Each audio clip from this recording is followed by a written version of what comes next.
So good afternoon, everybody. My name is David Wilkins. I'm the faculty director of the Center on the Legal Profession, and along with the Berkman Center and lots of other interesting people, including the Education School, is well represented here. I'm delighted to welcome you to this talk by Jamie Susskind, who I found out is not a James. I was asking him, did he prefer James or Jamie? But he said never a James, only a Jamie. It's a particular pleasure for us to be doing this talk because I've gotten a chance to know Jamie over the years. And he spent a year here as a fellow in the Berkman Center. And I think he's written one of the most important books on one of the most important subjects of our time, which is how do we think about our politics in this age. He's in a unique position to do so because in addition to being a fellow at the Berkman Center, he's also studied history at Magdalen College, but what he doesn't put on his CV, which I think is very important, is he's a practicing barrister. And so he's somebody who deals with the law in a very practical way, and yet has thought about a way to think about some of our deepest and most important questions. And the proof of how good the book is and how important the topic is that he's convinced my good friend Professor Larry Lessig, who's the Roy L. Furman Professor of Law and Leadership at Harvard Law School, to be a commentator on his talk and to engage in a dialogue, not just with Jamie, but with all of you on this important topic. So the way we're going to proceed is Jamie's going to speak for a few minutes to talk about the book, some of his major ideas and thesis, and then he and Larry will engage in a dialogue about how this relates to Larry's pioneering work on similar topics, as well as the work that Larry's currently doing. And then they will both open it up for questions for all of you. At the conclusion of the event, I hope you will do what I did, which is to buy the book. It is a terrific book, and it's also the way in which we show that we support the incredible work that went into producing it, and it's on sale at the back of the room. So, without further ado, my good friend Jamie Susskind. Well, thank you so much, Professor Wilkins. David has been an amazing support and mentor to me over the last 2 years, as any of you who have been taught by him will know. A big thanks also to Professor Lessig, I believe one of the most indispensable intellectuals of our time. It's a real honour for me to be speaking next to you, Larry. Thank you all for coming today. I appreciate it. I know your days are busy, but I hope we can have an interesting conversation. Good to be back in the United States talking about politics. I gather there have been some developments in that frontier in the last couple of years. But really my book is about trying to lift our eyes beyond the maelstrom of the daily or hourly or minutely news cycle and look at what's coming around the corner. And my argument, my contention is that what comes next could be a change in the organisation of humankind that's as important as the agricultural revolution or the invention of script. And it really boils down to changes in technology, in which I identify three. And I'll talk about those in just a second. Before I do, I was reflecting today on something that Henry Ford used to say. He was the person who popularised or brought cars to a mass market. He used to say that when he asked people what they wanted when it came to transport, they would tend to answer faster horses. And I think a lot of our thinking about the future of politics falls into the kind of faster horses mentality. We imagine that the future will be like today, but just a little bit faster, a little bit sleeker, a little bit more chromatic. My argument in the book is actually that that is a mistake, and that the changes are so profound in some instances that it could mean a complete change in some of the most fundamental concepts that we use to talk and think about politics. I structure the book around those concepts. I look at power, I look at democracy, I look at liberty, and I look at justice. And these are ancient words, and I ask where they came from, what they mean today, and what they might mean in the future. But taking a step back, what are the sort of empirical bases of my claims in the book? And they're threefold when it comes to technology. The first is that we're living alongside increasingly capable systems. That is to say, non-human computing systems of growing and extraordinary power. Now, you all in this room know that artificial intelligence systems can already do something which just a generation ago would have been thought impossible, and they can do them as well as us or even better, whether it's counterintuitive things like mimicking human speech or lip reading, or telling whether a smile is a fake smile or a real smile, to things like playing against us in the most complex games that humans have invented, from chess to Go. AI systems are already better than the best human pathologists at telling the difference between a malignant melanoma and an ordinary freckle, or between a lung cancer and something less malign. They're better at predicting than the best human doctors how long you'll live for if you have coronary heart disease. Back in the old country last month, they developed a bot that could pass the examination to become a member of the Royal College of General Practitioners, which is the kind of industry body for GPs, better on average than the humans who are passing that exam. So this is an artificial intelligence system answering diagnostic questions better on a wide range of medical topics, better than English doctors. Now, there are problems obviously with artificial intelligence and particularly the most prominent form of it just now, which is machine learning. Machine learning, to summarize very simply for those who aren't dorks about this sort of thing, is a form of AI which relies on enormous computational power to process colossal amounts of data, and from that data these systems can learn patterns. So if a thing looks like X, it's likely to be a Y. But they can also learn skills. So when the traffic light turns red, stop the car. Machine learning systems are going to be used in self-driving cars in due course. These systems are incredibly powerful, and they don't think like human beings, but they can perform what we consider to be cognitive tasks as well as us. They're limited in a number of ways, including by the quality of the data that goes into them. So a notorious recent example was a chatbot launched by Microsoft called Tay, which some of you might have seen on Twitter.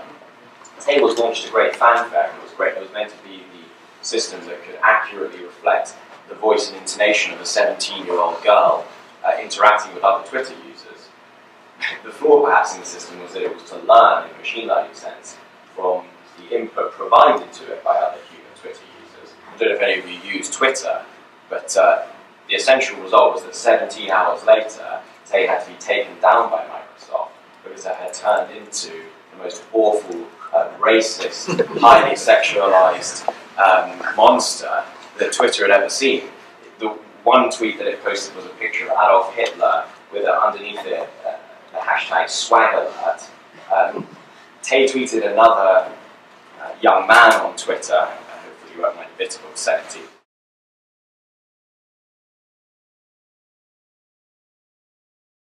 That was perhaps more of a reflection of the people of Twitter than it is of the potential for machine learning, but it does tell a deeper message. The message about machine learning is that if you feed something bad data, you might get bad results. And it's the same reason why there are voice recognition systems that don't hear the voices of women, because they've only ever been trained on the voices of men. There are facial recognition systems that can't see people of colour, because they've only been trained on white faces. It was the Amazon recruitment system, which was in the news this week, which was turning down female candidates based on the word women that appeared in their resumes, because the data there had been fed from the previous 10 years of Amazon recruitment, said that the most successful candidates at Amazon tended to be men, the reason being that Amazon had, for not good reasons, had a dominant male culture for the previous 10 years. So if your CV said women's volleyball team rather than volleyball team, you were less likely to be recruited by Amazon than if it had just said volleyball team. So you can see how, to use the phrase that I repeat in the book, the digital is political. These are all instances, I would say, of problems of social justice generated by the machines, the systems that will increasingly surround us. They're not just problems of corporate policy or of technical or computational nature. So, big change number one, increasingly capable systems. They do remarkable things, and those have political implications, but their flaws also have political implications, and I try to look at those in the book. Big development number two is what I call increasingly integrated technology. As Luciano Floridi explains, it used to be that a computer was a room that you walked into, and if you wanted to program it, you would use a screwdriver. you and I grew up in an age where our primary interface with technology was a keyboard and a mouse and a screen sitting in front of us.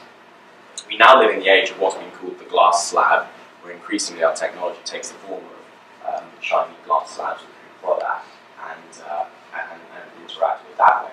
But it said that in the future, digital technology in the form of processing power, sensors, and connection to the internet won't just be in our phones and in our computers and in other items typically regarded as technology.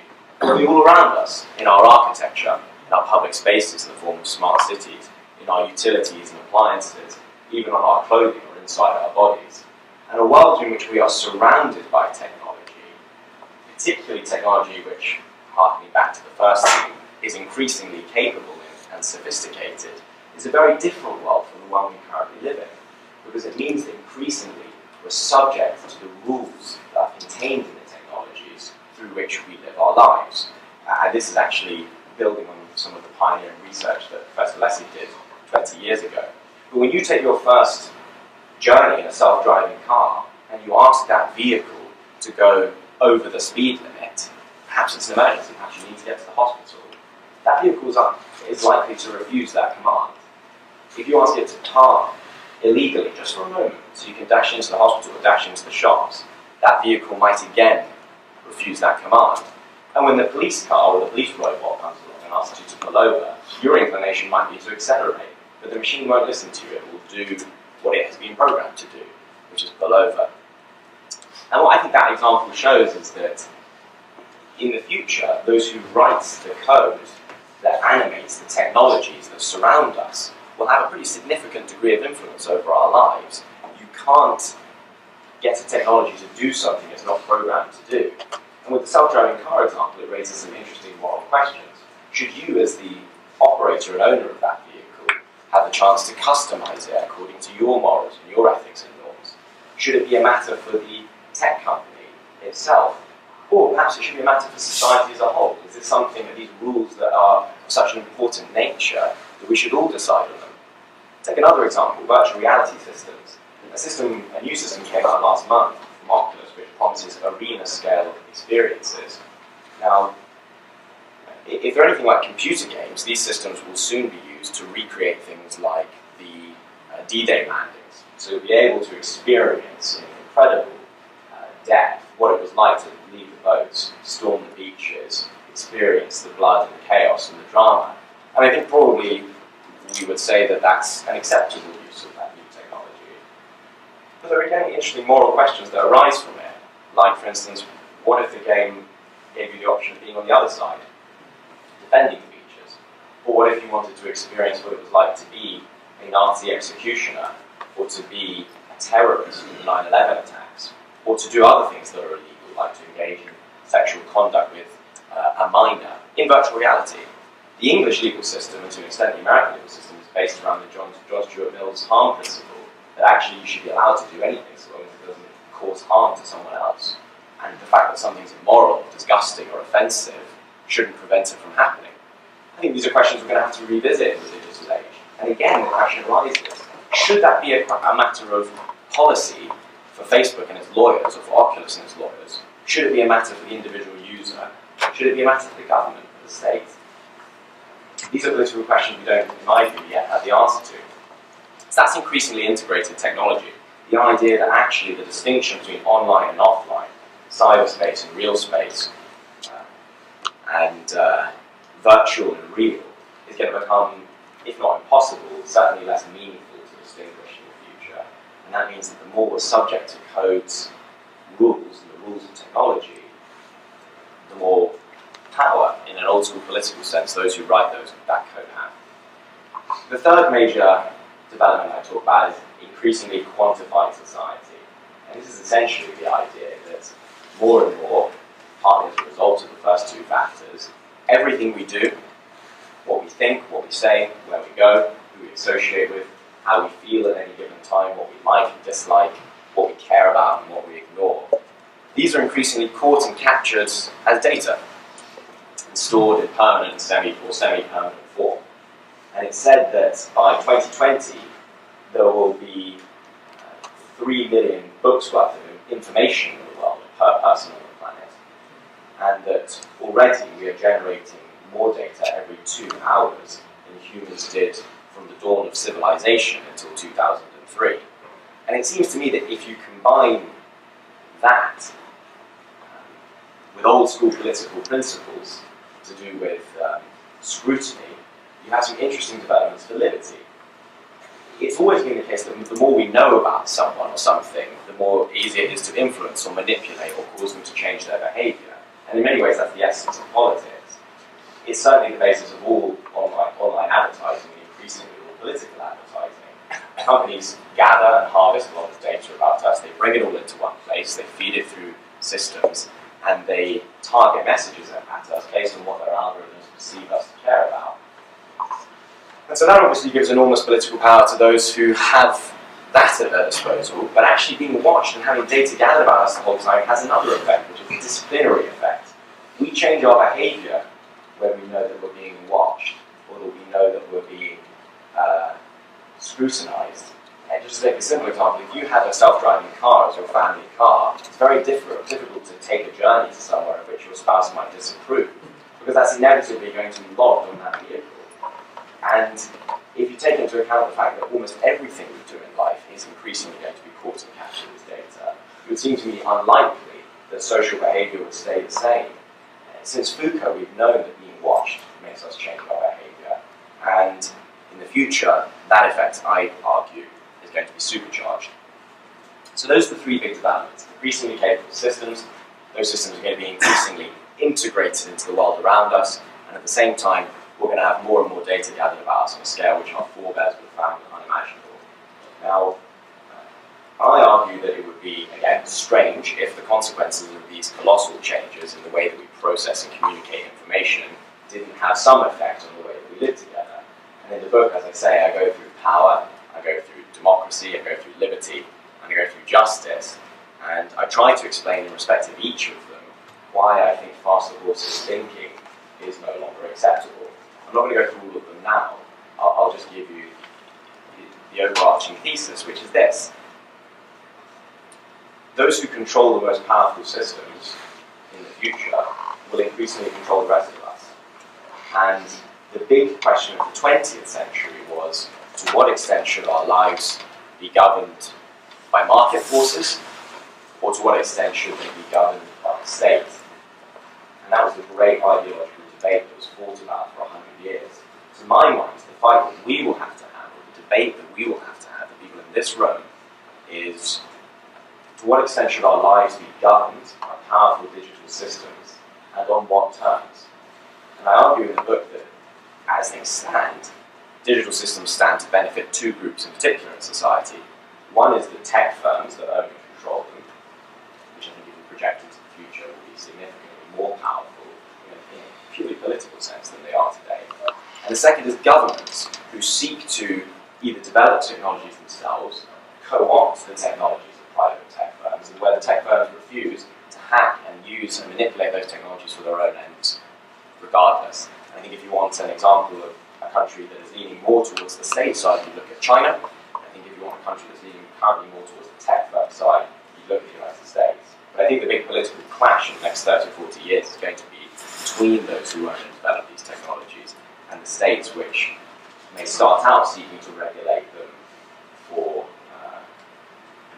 decent and democratic ends, but as we know, it doesn't always end up that way. So I'm not one of those people who just argues that regulation is both inevitable and necessary in every respect good, because giving the state an enormous amount of power, these instruments of control, which previous forms of government could only have dreamed of, is not necessarily a great idea.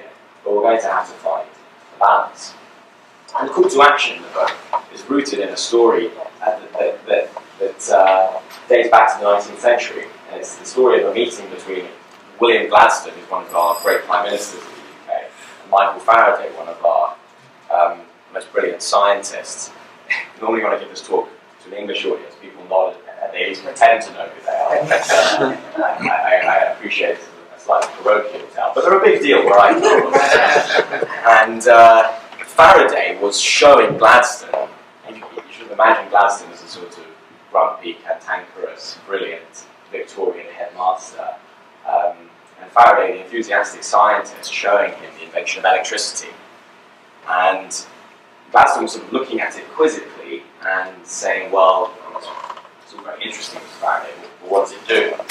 And Faraday gave a scientific explanation of how it could be used for various experimental ends within the laboratory. And Gladstone says, well, what does it do? And Faraday gave another answer related to technical and scientific implications. And eventually this conversation wound up with Faraday, with Gladstone saying to him, well, what does that actually do? And Faraday replying, well, I'm sure in due course you'll find a way of taxing it. And what that story always reminds me of is the fact that in our world, there are three types of people. There are Gladstones, who know a lot about politics, but very little about technology. And if you want examples of those, look at Senator Orrin Hatch asking Mark Zuckerberg how Facebook makes money even though it doesn't charge its customers. There are Gladstones. There are also Faradays, the engineers who are and claim to be rebuilding our world through technology, but who don't have the slightest awareness, and in some cases interested in the humanities and the centuries of social and political thought that have come before them and that could help guide their instincts when they design these products. And in addition to the Gladstones and the Faradays, there are citizens who may not know that much about politics or about technology, but in the future I suggest they're going to have to if they're able to hold the Gladstones and the Faradays to account. And that's really the call to action of the book, is that we can no longer afford to treat tech just as a consumer matter. We have to look at it as citizens, because ever since at least the Roman times, we haven't allowed great and strange forms of power to be erected over us without demanding at least some degree of transparency, some degree of accountability, some degree even of answerability. And that's the battle, I suggest, for our generation. Not just to leap straight to the policy conclusions, but to start by finding the words and the concepts that can help us to rebuild our moral and political world at the same time that we're rebuilding and re-engineering the physical and technical world. Thank you again all for coming. I look forward to hearing Larry's dissection of this, and hope that we can have a great discussion thereafter. Cheers. Here.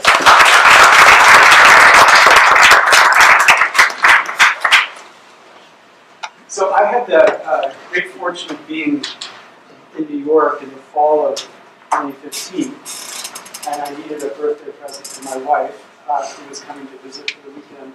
So I looked online and found this musical, Hamilton, which I bought tickets for, and my wife thought it was a kind of Homer Simpson present because I'm a constitutional law professor, and we were going to go see a musical about Hamilton.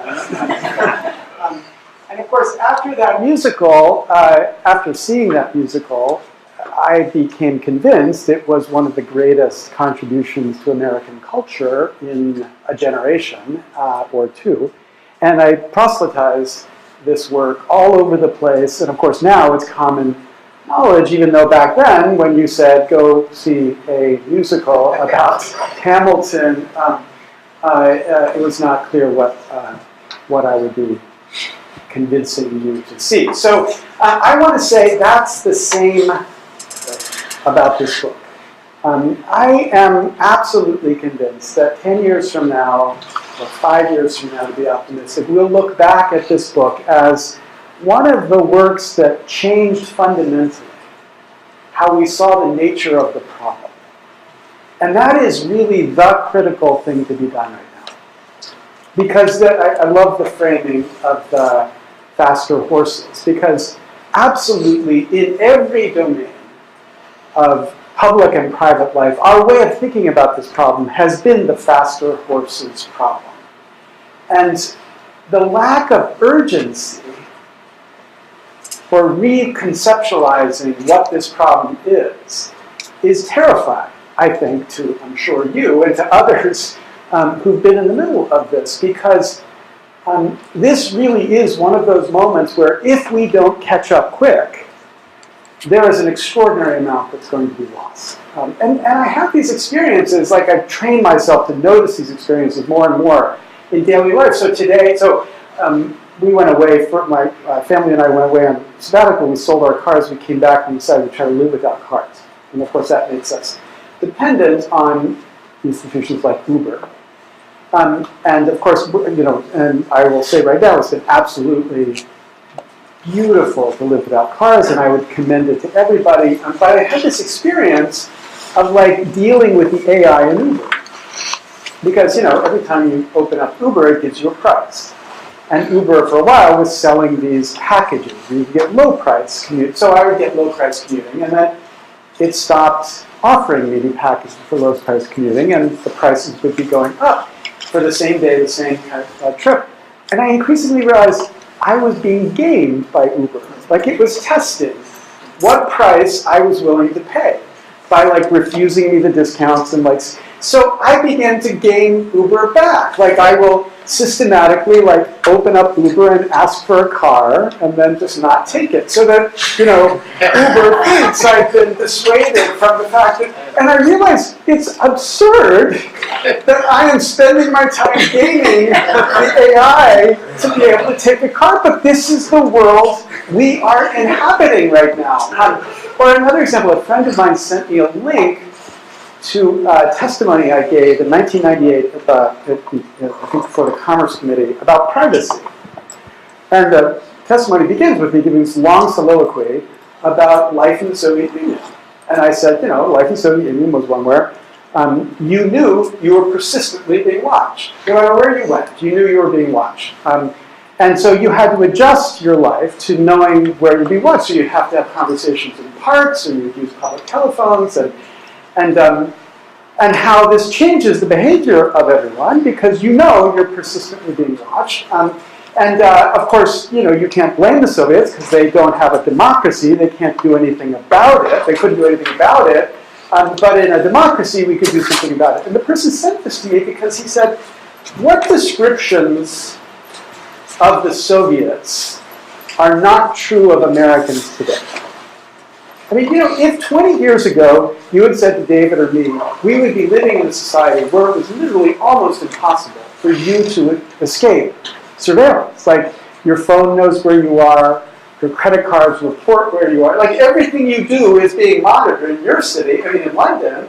You drive, it knows where you are. Everything persistently surveilled. And to escape that surveillance is incredibly difficult. It really requires sophisticated, you can't use the internet without it being surveilled. When the internet 20 years ago, when I was writing code, everybody was celebrating the built-in privacy of this technology. You couldn't know where you were. Well, the technology now has built in the inability to escape people knowing where you are. And people will tell me you can use proxies or VPNs, and I'll tell you, well, they have built counter proxies, counter VPNs. There is increasingly no capacity to live the life that we lived 20 years ago. And yet, where is the political response to this?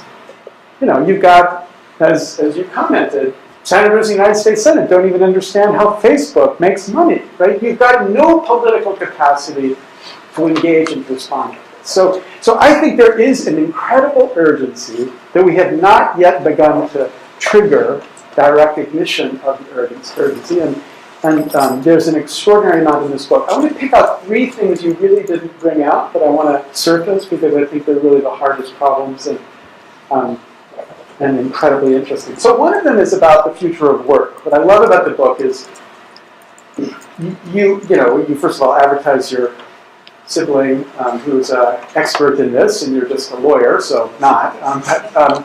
About the future of work and the reality that the future of work is increasingly going to be a world taken over by machines. And interestingly, we think, those poor people, at the bottom. It's not the poor people at the bottom who are going to be taken over first. It's you. It's like the middle class of thinkers. That's what's going to be displaced. The law is going to be more disrupted than anything in the next 10 years. You come here to Harvard Law School thinking you're locking in this kind of future upper class position. Let me tell you, the world's about to blow up, and because of this. But there's another book that you don't actually point to, which I think is really amazing. This book called Bullshit Jobs.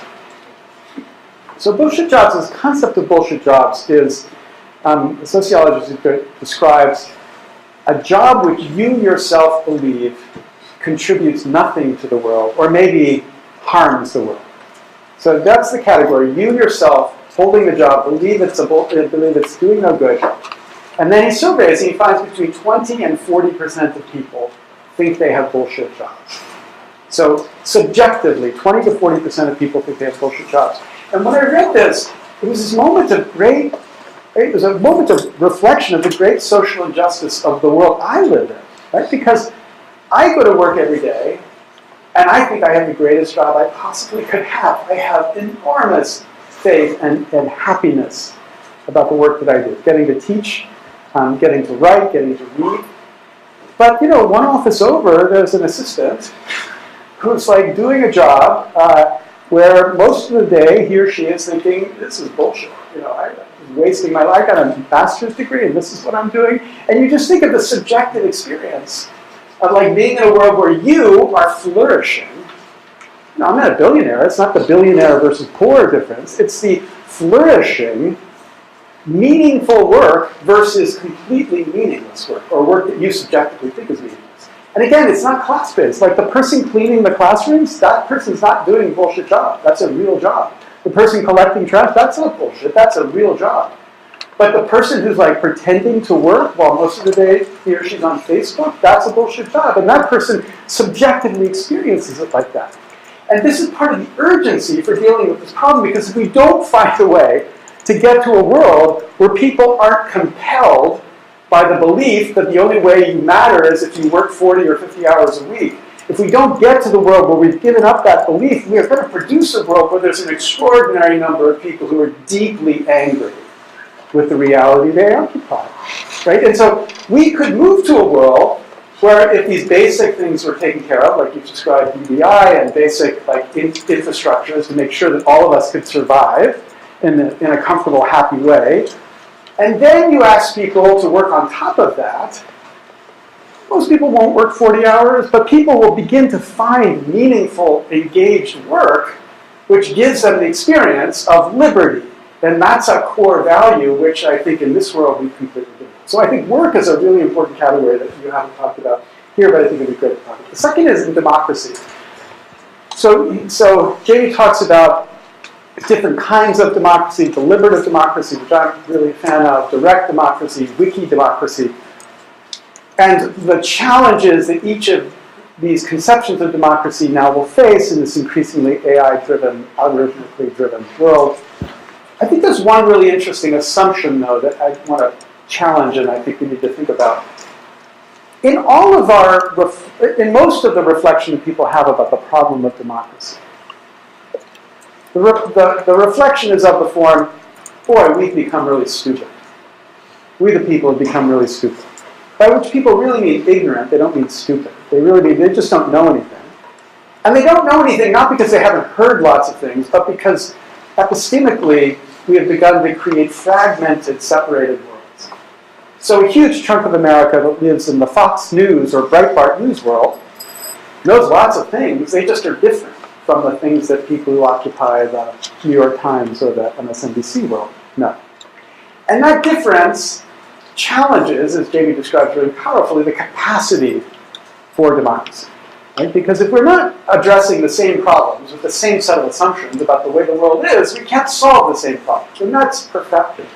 One response to that is to kind of embrace let's educate everybody. Let's get everybody back to the place that we all know enough. So let's inform and teach. Then we can have democracy in the old sense again. Another response to that is to give up the idea that we all need to know everything. And to instead think more on the model of a jury for figuring out what we the people think. Right? So the best deliberative polling. Takes random selections of representative populations, informs them, gives them a chance to deliberate and reflect on their thoughts, and then give a result. So I got to see Mongolia has a law that says before they can consider an amendment to the Constitution, they have to pass it through a deliberative poll. So I saw the first of these, where 700 Mongolians Mongolia is a country the size of Western Europe, population of 3 million, so half of those 700 had traveled 2 nights by bus to come to Ulaanbaatar to deliberate about constitutional amendments. And they come in their traditional dress and their incredible, it's incredible diversity, it's a perfectly representative sample, and they deliberate for 2 days about whether these amendments that were proposed are good amendments or bad amendments. I, of course, go into it thinking as a constitutional law professor, well, these guys can't really understand the subtleties of what's going on. By halfway through the first day, I'm listening to translator, I'm like, this is astonishing. These people, really normal, average people from Mongolia, these people have really sussed out exactly what the issues are. And they come in the end to a really sensible, powerful judgment that begins to create a normative force inside of Mongolia, especially in the Mongolian parliament, about what they should do. And what's distinctive about that is it's not the Mongolian people in the sense of, take a poll and see what the Mongolian people think. Because, of course, if you did that, it would be useless. It is, though, the Mongolian people, in the sense of representative group of the people who've had a chance to really reflect and think about it.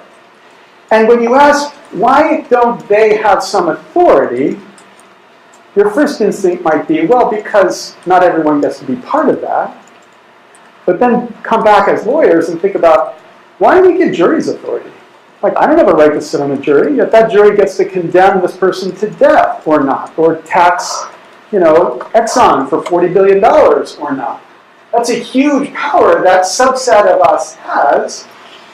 And I think we need to move to a world where we increasingly embrace the idea of we not represented as all of us at the same time, but we represented in a more informed and segmented form. And finally, a very small point, puzzle. I don't have an answer to this at all. So like many people Jamie has a very thoughtful consideration about what we call antitrust law, what Europeans call competition law, in the context of these companies, which in some sense you take for granted as part of the future. I think we really have to recognize the incredible constraints on the capacity of antitrust law to address this field. So 20 years ago here at Harvard, we were at the center of a lot of the debates around the antitrust action with Microsoft. And the reality is, if Microsoft had lost completely, everybody would have been better off. If Microsoft had been broken up, Microsoft would have been better off. The computing industry would have been better off. The consumer would have been better off. Everybody would have been better off. And if they'd broken them up, nobody would have noticed. You would have broken them up, you would be buying your operating system and your office from different companies. Who cares? You wouldn't care. And there was nothing Microsoft could really do to make you care. I mean, they could run ads on television, but they look kind of geeky and weird. So nobody would have done anything in this case. Today, I mean, you take John Zittrain's example about, a company defending itself by skewing the field. But, let's think more practically. Today, imagine antitrust investigators would step in and try to break up Amazon. It's too easy. One click, purchasing, too easy.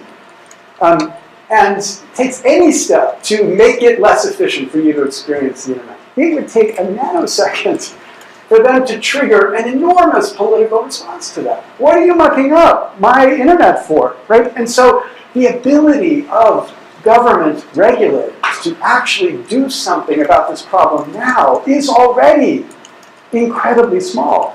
Because not only do we not have a clue about what the right antitrust answer is, whatever they do, it would be trivially easy for the target to trigger an extraordinary response against it. So, I mean, those are 3 areas, and there are literally 45 others that are just as powerful and interesting in this book. But I'm grateful that you brought this story to Harvard campus. And I'm telling you, this is the Hamilton of political theory.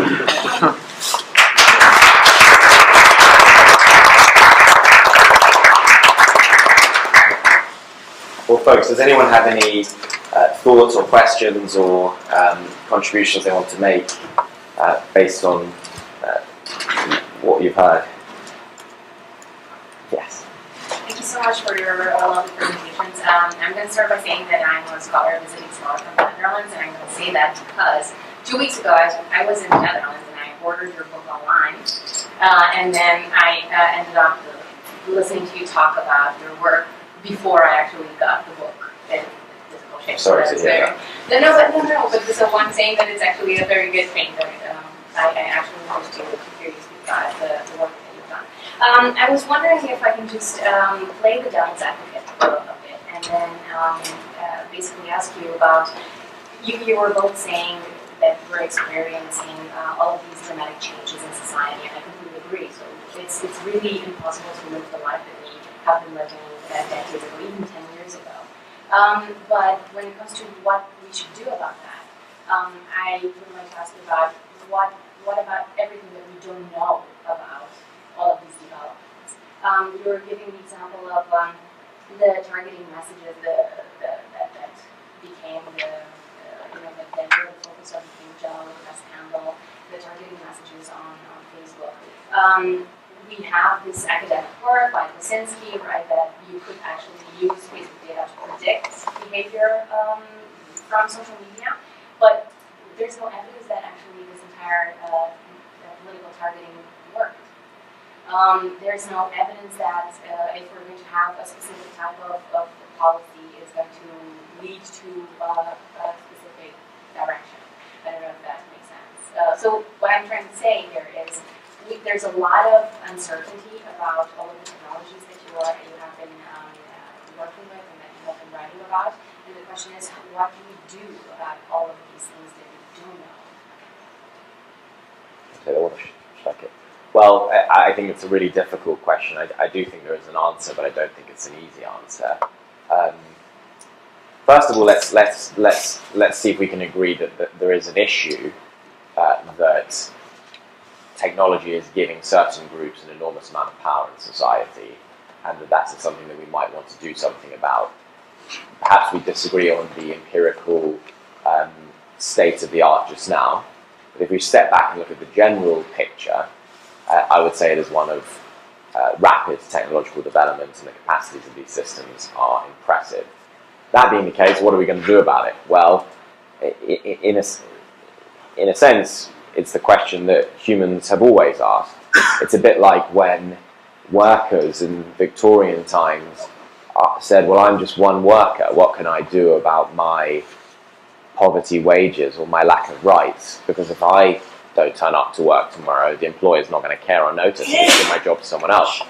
It's a bit like the people who lived under kings and conquerors in the past who says, well, I'm just one serf or one peasant. What can I do in order to make my life freer and more dignified?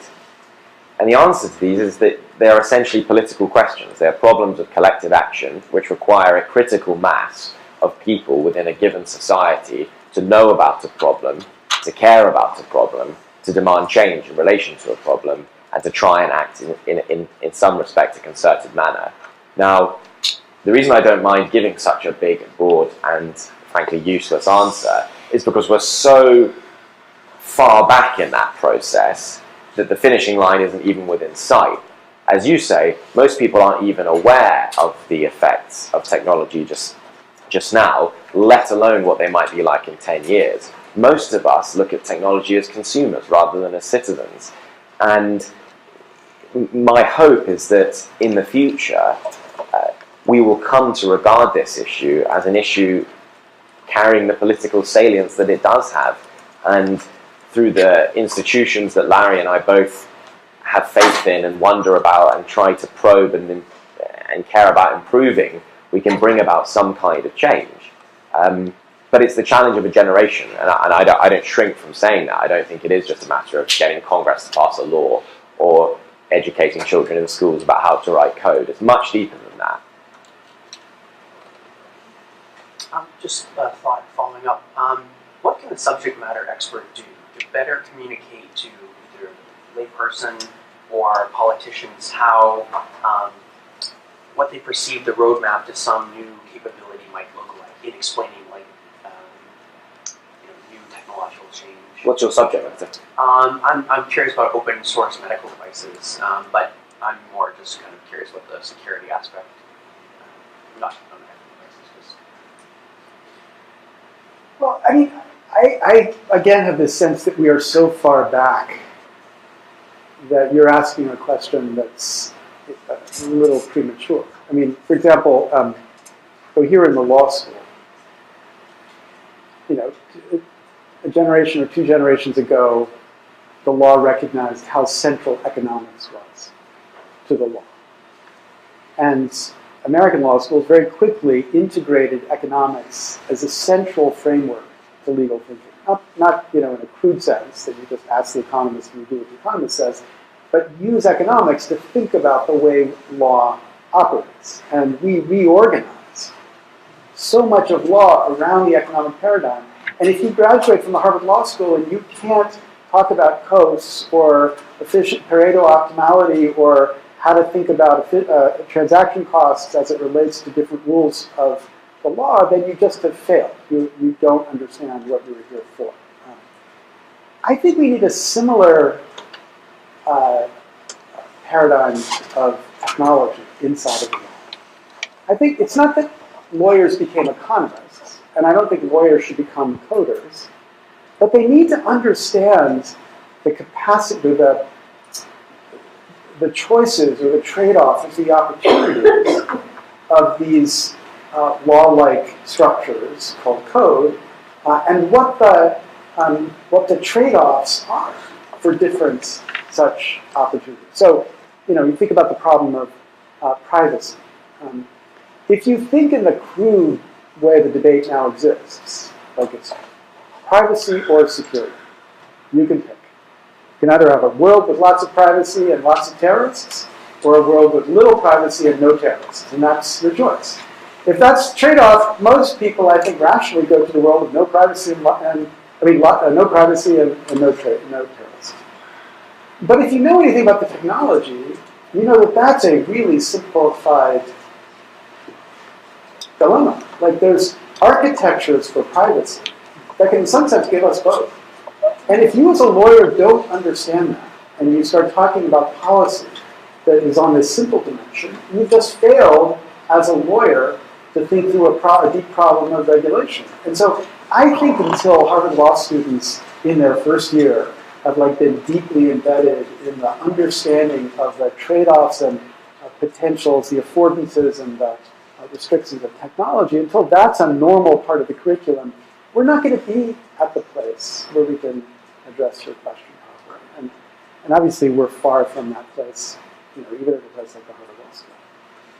I'd add to that the way we train our engineers on the other side of the equation suffers from the same deficiencies. It cannot be anymore that when you study a computer science degree, the ethics of AI is one optional module that you do in your third year. It's integral to the discipline. It's like training someone to be a doctor without teaching them the ethics of what they're doing. And there needs to be a revolution on that front as well. Hello.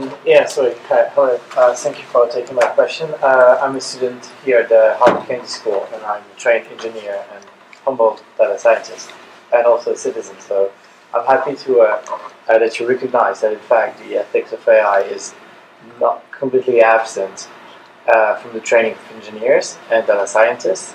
I want to make two remarks and maybe I have two questions.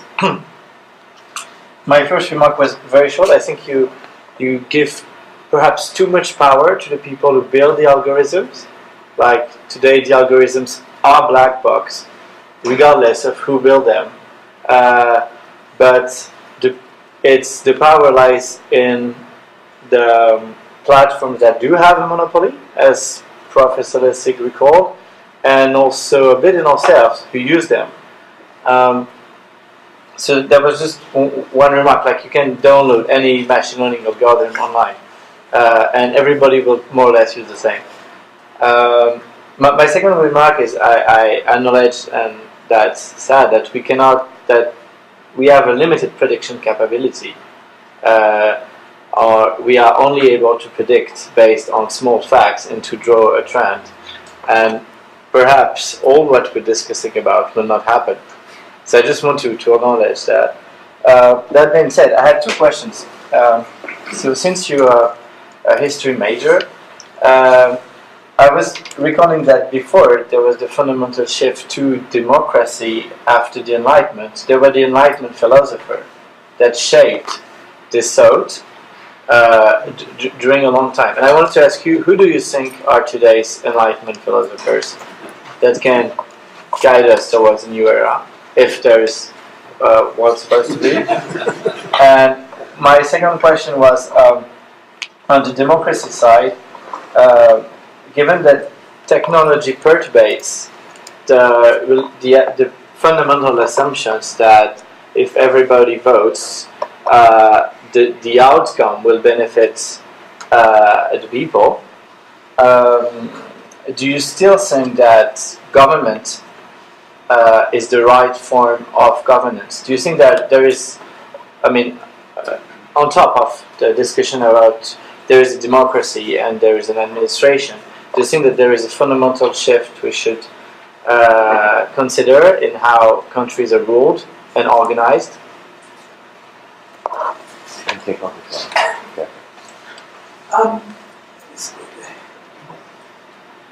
So I think first question is, what do we think we mean by governance or governance? Because in corrupted democracies, which we might be occupying, governments are no more than just the tools of the most powerful interests, and those powerful interests have self-interest in mind. They might speak as if they care about public interest, but it's really about aligning to those. And I don't see any reason to prefer that over the flip of a coin. Right? So it's not that I'm for that. But if you think of government as a location where disinterested policymaking can happen, or disinterested in the sense that I'm not worrying about how it's going to affect me. Maybe it's like Rawlsian behind the veil policymaking. It's just what's policymaking for, what's the right thing for our society? Then I think that's a crucial part of dealing with these problems. And I think one of the big things one of the big problems we have right now is that we have such little faith in government in that sense. That we are so easily attracted to all of these kind of private market solutions to all of these problems. This is Trinidad Philippa's written this really fantastic book about blockchain and the law. And we were talking earlier today, and she was describing the compelling character of this book, Radical Market. I haven't read the book yet, but the dynamic is really great. I mean, what it's talking about is how it's not that we had too little free markets, we don't have enough free markets. And he was describing how this becomes a really compelling idea. And one of the reasons it becomes a really compelling idea is that the counter-narrative of better government is just not believed by anybody. And it's not believed by anybody not because we've all become libertarians. It's not believed by anybody because we're also convinced that government is corrupt and inept. And so when you say the solution to this is to have the government sit down and decide how AI should interact with blah, blah, blah, people are like, oh no, God no. But that's not because the conception of disinterested policymaking is obscure or not desired. It's just the reality of disinterested policymaking is completely non-existent. And I think that's why I've kind of devoted my last decade of my life to trying to figure out how we get to a place where people don't think instantly that government is the problem. Not because I think government's wise, but because I think this place of disinterested policymaking is an essential part of navigating these incredible perturbations, as you put it, and we don't have that right now. So. Yes, I'll take advantage of having you both here by asking you a question about the effect on constitutional law of this brave new world. And up till now, you've been able to build on interpretations and very rarely overturn them.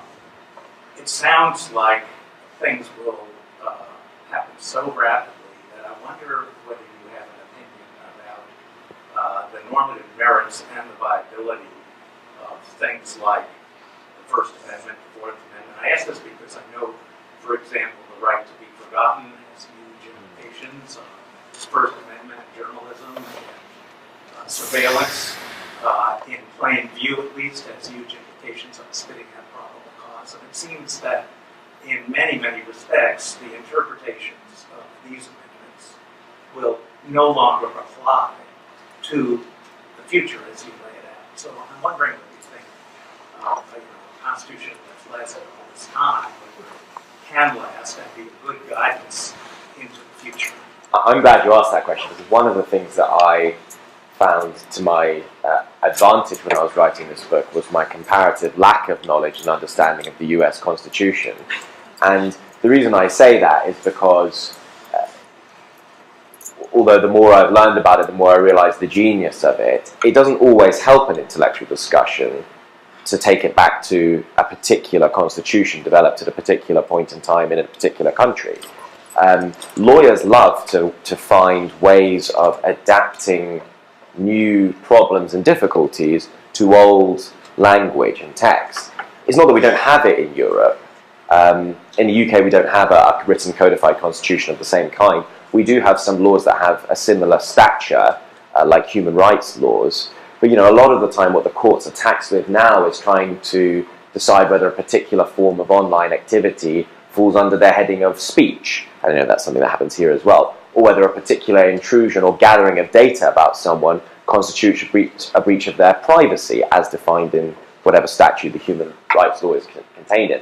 The reason I take a political theory approach rather than a legal constitutional approach is because I think there are first principles that precede even constitutions. And I found that to be quite a fruitful lesson to go back even before the founding fathers and ask what the Greeks might have thought, or what the medieval thinkers might have thought. And there's some value there, and there's some stuff that we're going to have to move on from.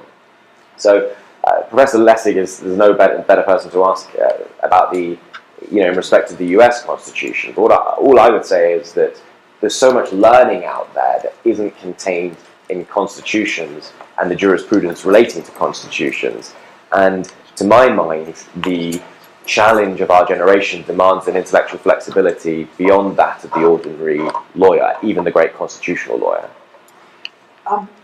So, we've seen the Constitution, the American Constitution, very particular, adapt in pretty fundamental ways to similarly fundamental technological changes. So, for example, the Fourth Amendment protects against unreasonable searches and seizures, presuppose that the mode of searching was physical invasion. That's why it was basically written against the backdrop of trespass law, which would have policed the ability of the police to enter your property. The police could only have an excuse if they had a warrant, or if they actually found something, or if they could demonstrate probable cause. But it presupposed physical invasions as the mode by which your privacy was taken. Of course, there were corner cases, like, what if the police sat under your window and listened to you talking inside of the house? That was okay. That was just, close enough for government work. The basic protection was against officers of the state entering your house, rummaging through your papers, and searching without sufficient cause. Then came wiretapping. And the government would never go into the house. They would see the wires coming out of the house. They would connect alligator clips to those wires. They would listen to the telephone conversation. And when the Supreme Court first considered this, Chief Justice Taft said, there's no trespassing. No problem. Absolutely no violation of the Fourth Amendment at all. And Justice Brandeis, writing in dissent, said, there was a deeper principle here, and we have to translate the Constitution into the current technical times. And the technical times are, this is where private life will be occupied, on the wire. And so we should think about a privacy norm that applies here, not to trespass. And of course, it took 40 years before that became the law. 1960s, and Larry Tribe was the law clerk who got the justice to actually bring that about. But we eventually came to recognize how this changing physical environment required a different kind of protection for privacy. Now, I think that we can see what the next conceptual leap has got to be. So all of those invasions, whether of trespass or on telephones, were episodic invasions of privacy.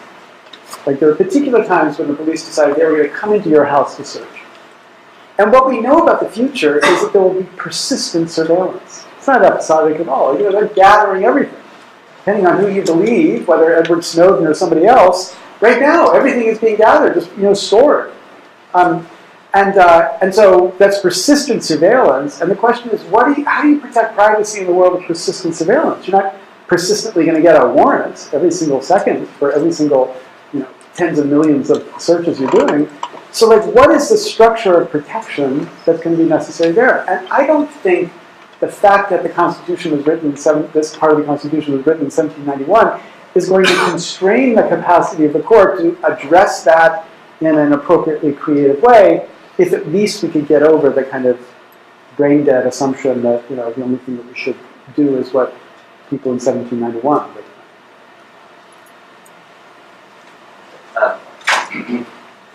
So this book has been out in Britain for a bit. Yes. And at least as an American, we have the illusion that it's kind of smaller there and people talk to each other, including people in government.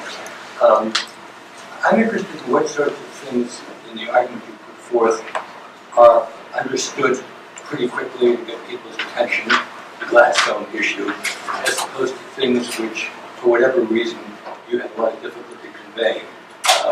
And then, of course, if it hasn't happened already, you're probably going to be asked to join some policy unit, and then you'll be on the inside. So if you talk a bit about what happens when you're no longer the barrister writing a book, but number 10. Well, I'm glad you got my career mapped out. It sounds pretty good, actually. Number 10, you say. We can work with that. That's a great question, Professor Gardner, and just reflecting on it, I should say, I tweet, and I've been gratified that some politicians in the United Kingdom have responded and sent me private messages and saying, let's go have a cup of coffee, I'd love to learn about this, or I'm doing a speech about technological unemployment, can you explain to me what a robot is, or what is an algorithm, and the truth, though, is that I don't think it's unfair for me to say this. I think the political classes in the UK are suffering from a bit of a short-termist problem just now, whereby we have a series of political crises going on that are consuming the national imagination and the national oxygen and attention. And it is, in some respects, a very bad time to be bringing out a book which says, can we start focusing on the next election cycle and start focusing on the next life cycle? What do people find interesting? People always want to talk about technological unemployment for reasons that are understandable. They want to know if it's true that 20, 30, 50% of people in 10 or 20 years' time might be out of a job.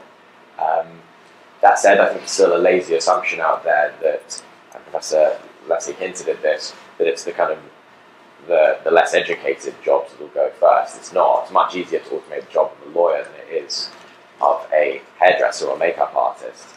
And we have machines that are much better at the former than they are at the latter. So technological unemployment is usually at the height of people's lists. People want to know about fake news and polarization because, particularly if they're on the losing side of the Brexit referendum or the Trump Clinton presidential election, because they're interested in, but a lot of that's faster horses stuff. They want to know about how to win elections and how to use technology for partisan ends, rather than trying to understand the deeper forces that are actually transforming what it means for there to be a democracy. Unfortunately, there is, I think, an unhelpful focus on the sort of end of days scenario, where we get to a world in which, as I think someone memorably put it, artificial intelligence systems keep us as pets, and the technological singularity and the metallic boot of our robot overlords is stomping our face into the ground until we become extinct. And for reasons that are, I think, fairly obvious, people find that kind of stuff cool and exciting to listen to.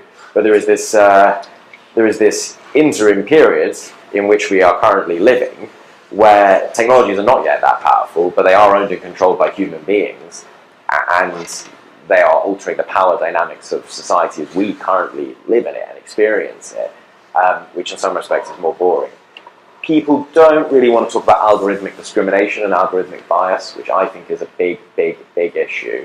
It determines our access to jobs, to mortgages, to loans, to insurance. These are not optional goods. These are crucial social goods that decide whether you live a healthy and comfortable life, or a life of misery and poverty, and increasingly they're determined by algorithms that are in what my friend over here called a black box. People aren't that interested in that part because it's invisible, and it's a little bit more conceptually tricky and nuanced to talk through. So, I mean, and what that people... might be a good model for as a wedge issue. It's not that difficult to understand. You might open people more up to future politics because you stand for lots of other things as well. Yeah, I think that's certainly right. I think it's pretty visible here. Yeah, is it? Well, I haven't had That's that. learning about. I actually think the algorithmic issue here is slightly more salient because I do think that algorithms here are used for more things. And, you know, we're further behind in the UK in terms of, say, predictive policing, predictive sentencing, the use of algorithms in health insurance, which obviously plays less of a part where you have a nationalised healthcare system. So perhaps it's understandable why it's of less political salience.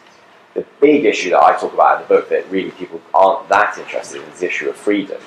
And what I'm interested in, perhaps in a dorky way, is the fact that increasingly decisions about what is and is not permitted in society are taken by private companies as a matter of corporate policy.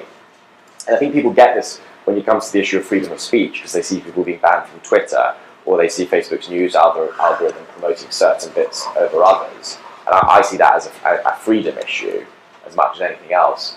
But, you know, the old debates like the virtual reality sex one that I talked about at the beginning, you know, that's the debate about what should be permitted and what should not be permitted in society is going to be, I think, a pretty profound question in the future. And it's not at all clear to me that people realise that actually that's mostly being done behind closed doors by corporations, by their lawyers, as a matter of corporate policy, rather than what I would say it is, which is a broader civil rights issue. Man and then sir. Thank you. I'd like to go back to some of those freedom of speech issues, and particularly the question of the right to read anonymously, which crosses over in some of Professor Lessig's work. We're getting to the point within the university where even that is being threatened, and the classroom and the research areas are less protected space, both because we're monitoring our students, we're monitoring our faculty, all the transactions go to the university, and even the kinds of contracts libraries are making are allowing publishers to monitor some of the kinds of reading that we're doing, which takes us back to governance issues within the university. How should we be thinking as faculty and students and prospective faculty for some people in this room about the kinds of governance issues with the boots on the ground politics here? Well, I think it's a really urgent problem. It's continuous with a version of it that doesn't depend on digital technologies. Is it Michael? Is it the author of Golden Holocaust? It's a Stanford professor, Proctor.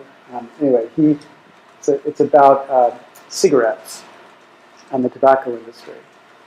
And as he's putting out this extraordinary book about, you know, the techniques of the tobacco industry in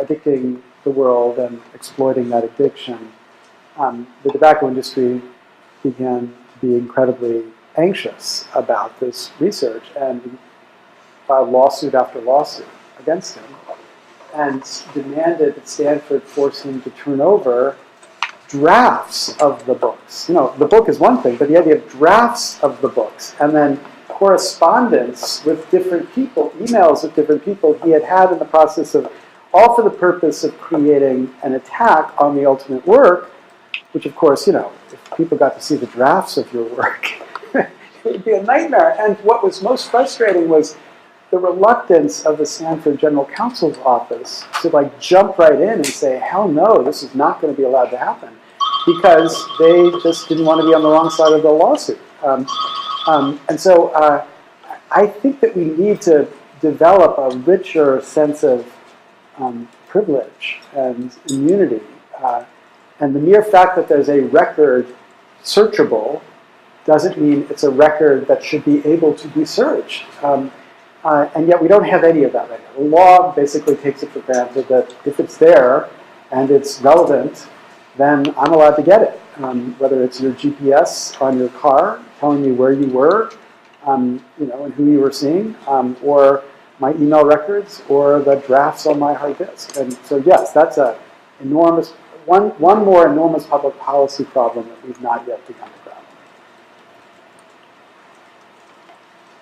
Thank you very much for your thoughts and digital research at Harvard Law School and assistant professor in Germany. My question would be, so assuming or agreeing to the fact that code and algorithms will have even a larger impact on every part of society, and that we will probably live together with the robots, and they might participate one way or the other with human beings to a great extent.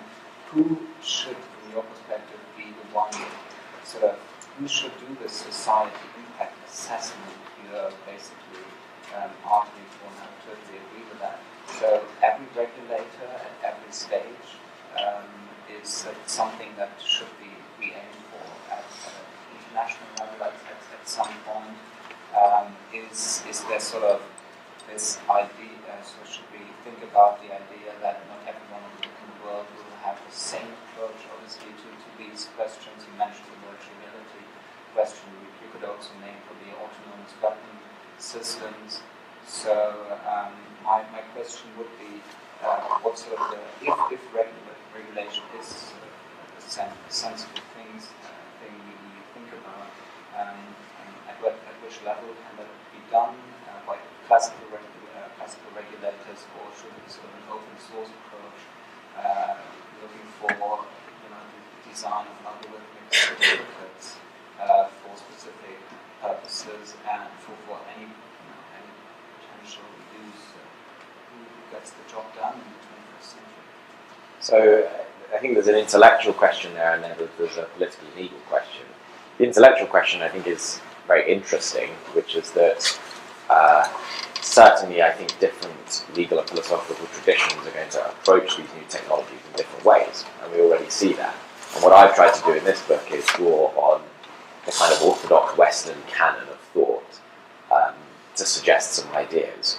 But no doubt there'll be a Confucian approach, there'll be an Islamic approach, there will be a variety of different ways of thinking about and conceptualizing these issues and deriving some idea of the good life. I'd like to see a little bit more of that, because I don't think it's happening as quickly as it should. The legal regulatory question is an interesting one. I think there are definitely some aspects of technology that are apt for international regulation.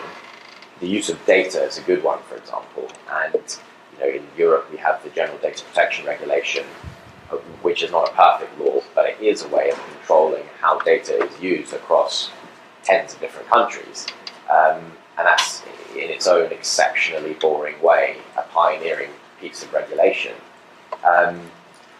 There will also, I think in the short and medium term, there will be national approaches.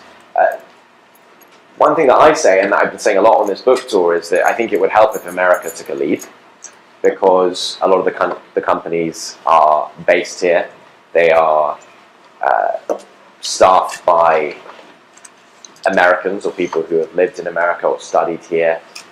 The US government has still got more influence and clout around the world than almost, if not any other government. And this country could be a trailblazer in how to create an ethical society where we live alongside non-human systems of extraordinary power. I think it's not doing that job right now, this country, and I think that's a shame. And I would encourage anyone in this room who either works in the law or the public policy area or the technology area to see it as a challenge in this great republic here to try and show the rest of the world how it can be done. I'm not terribly optimistic about transnational regulation of artificial intelligence in the meantime, because I think we have to realistically acknowledge that the world is currently, at least, moving in the opposite direction towards more nationalistic approaches,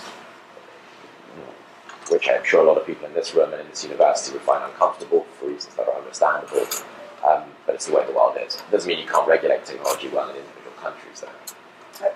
Let me see a different spin on it. I would say that we want to multiply the number disinterested policymakers analyzing the same questions. So if you think about tobacco regulation in the United States, there was zero tobacco regulation from the government. The only way tobacco regulation ever came to the fore was because multiple courts were asked to address the question, was this product actually an unsafe product that a manufacturer ought to be held liable for? And those courts functioned in the way I'm describing as disinterested policymakers. And I think that broke the policy stalemate at the government level, and now you have lots of creative thinking at every level about how to deal with this problem. And so I don't care whether it's German courts or American courts or German government or any of it. I just think we need lots of efforts to try to address this problem, and we ought to be measuring them against the scale of to what extent was that disinterested versus to what extent was that just hacks for industry having a sort of policy issue. At the back. Jamie, I would imagine that most people would assume that the primary audience for your arguments would be more on the left, so but imagine you were called by Theresa May or by whoever anybody might agree, conservative, rational Republicans today. What would you tell them, to people who are traditional conservatives, what would you tell them are the salient parts of your argument and what actions they should take within their political constituencies? Well, assuming the call was made in good faith, I assume that. That's in the question. Yeah. I would say, hello, Mrs. May. Good to hear from you. I hear that things aren't going so well over in Brussels, but good luck to you. There's definitely conservative arguments in my book, assuming, if I may, that conservatism consists principally of two things. One is a belief in a functioning market as the way to maximize freedom and prosperity in a society. The second is as a general aim to promote liberty of the individual, perhaps at the expense of other values, let's say equality or something else. On the first, the natural tendency of technology to create monopolies should be of concern to people on the right.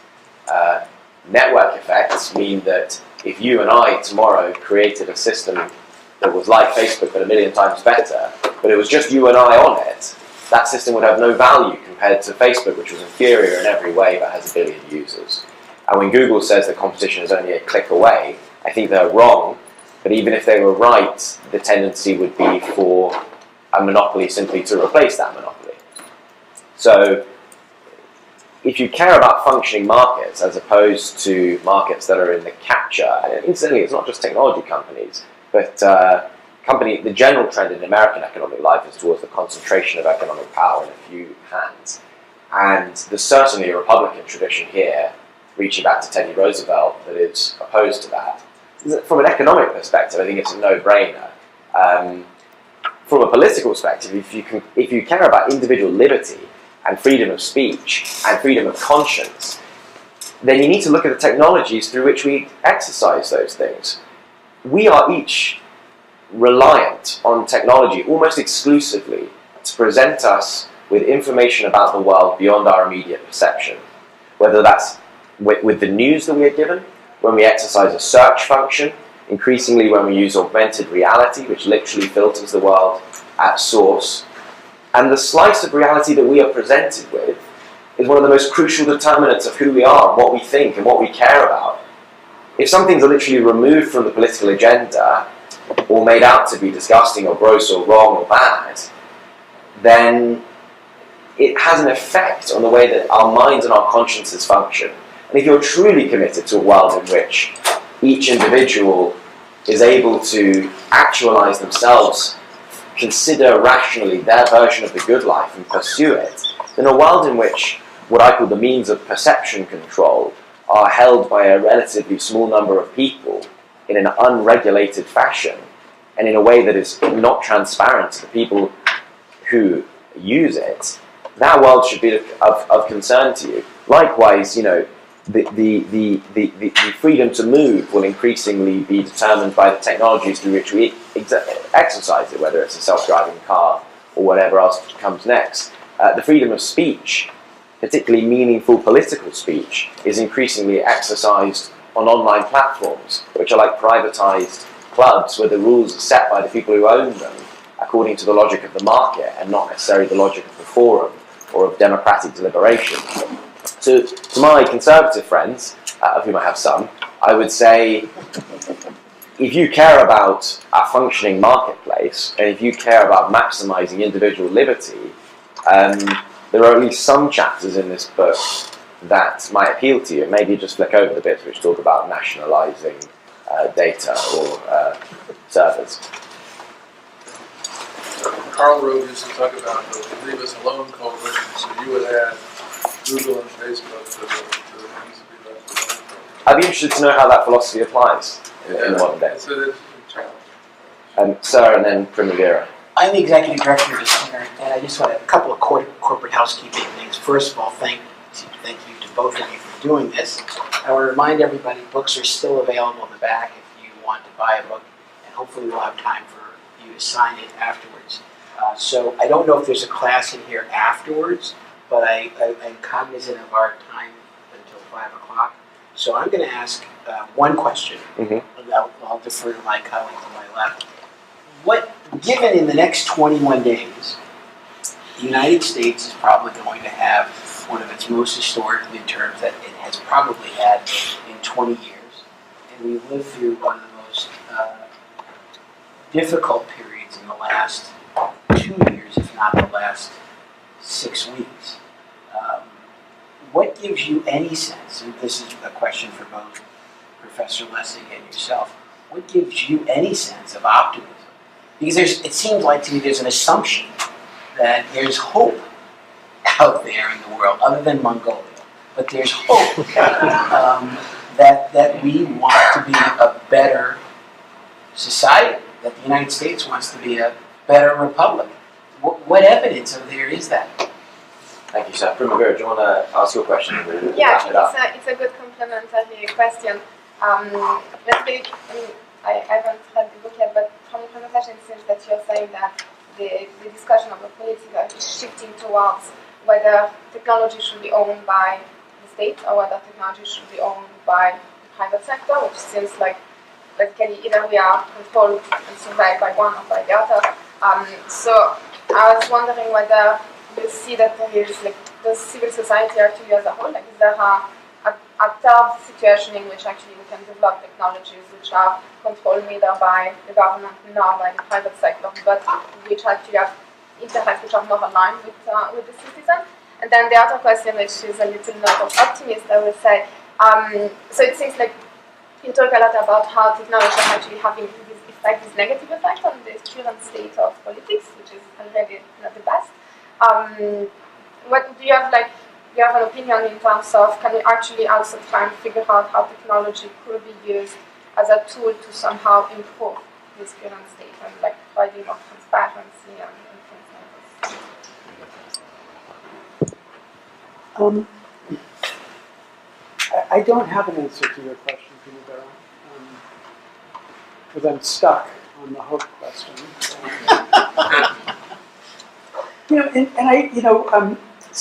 One way to think about evolution is evolution of systems of intelligence is to say, okay, we had this extraordinary leap with mankind.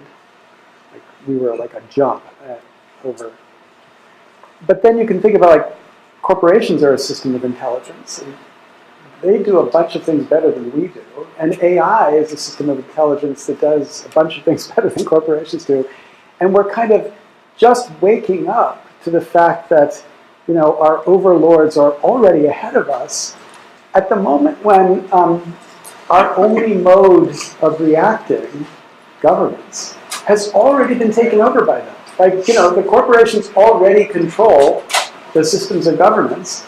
And so just at the moment where we kind of say, oh my God, we've got to do something about this, they already, there's these aliens invading Earth movies. The aliens are already here, and they already control the basic infrastructure of, and what are we going to do about that? And so if you ask me, am I objectively hopeful? No. Why would you be? But I think you have to adopt the attitude of hopefulness. Whether you think you're going to win or not, you've got to fight as hard as you can, because the alternative is really bleak. Right? So we might fight as hard as we can and lose, probably will. But you're going to sit around and do nothing when this is facing you? I mean, I don't know what that, how do you justify that? The fact that it's not probable that I'm going to win is not a justification for sitting around and doing nothing. It's just a justification for like saying, okay, I might not win, but I'm still going to fight like hell, because what's the alternative? I endorse that message. I mean, I think the last few years have been quite sobering for people of my generation. I'm a millennial, and I think that we grew up in a time, and there were obviously enormous disruptions and conflict, but by and large the story of my life until relatively recently was the same as the story of my generation, which is a gradually increasing prosperity, or at least the appearance of it, relative stability at home. And I think that what we've learned in the last few years is that you actually in politics can't take any of this for granted, that the things that our parents enjoyed we might have to re-earn and re-fight for. And the only thing that gives me hope about this just now is that if you consider this to be the fight of a generation, we're not even in the ring. And we haven't even put our gloves on yet. We haven't even started to mobilize around these issues. It's like with climate change, but 20 years ago. And until we start giving it our best shot intellectually, then organizationally, then politically, there's not going to be a huge amount of cause for optimism, but we're not entitled just to sit back and be optimistic. That's not the way that human history works, it seems to me. You have to go out there and graft away and battle the forces that point in the opposite direction to freedom and justice, because they seem to exist in every generation. They seem to exist inside every human being, potentially. So, you know, I end the book with a quote from Thomas Jefferson. He said that the generation that starts a revolution rarely completes it. I think we have started a revolution. I think we're in that stage of the revolution where it's chaos. People are running around the streets, screaming and looting, but a couple have more sensible heads and are gathering quietly the power that will serve them well in the next few years. And what we need to do is bring that revolution to heel, to make sure that it works in the interests of all of us and not just of a few. And as Larry says, it is highly possible, if not probable, that we would lose that fight. But we're not even in the ring just now. So I would encourage everyone to get in the ring. Well, that's a great place to start. So, thank you very much to both of you, and please come up and